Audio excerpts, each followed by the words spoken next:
We heard about Married for Life from Edna and Melvin a few years back. Our marriage was on a rocky patch and it was not getting better after the birth of our son. We decided to join and give our marriage a fresh start, to better understand each other and most of all, allow Jesus to guide us through the marriage. Well, we knew we were not living our married life to the fullest the way God intended. There were much strife and quarrels, and then our son came along and it was crucial to provide a loving and healthy environment. To be honest, I was hoping the cause would change my husband. The one thing I learned is that your spouse is not your enemy.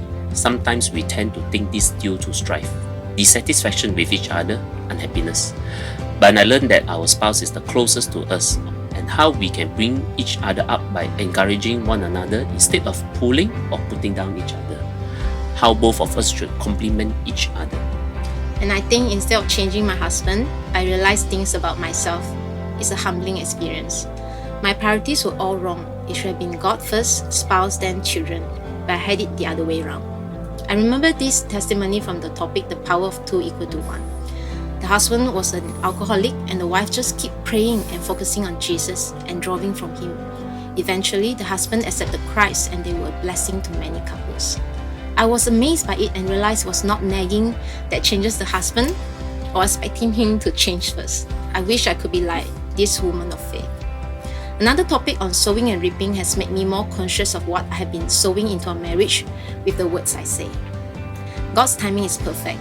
We graduated from Married for Life in October 2022, and in December, I noticed a growth on my palate. My husband didn't think there was a need to see a specialist, so I went alone. In the past, this could have been a trigger point for a big fight, but it didn't.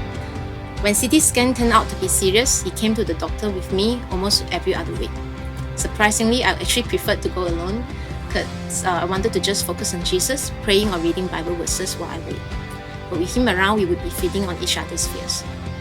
I became a different person. Throughout the ordeal with my health, I didn't demand anything from him like I normally would.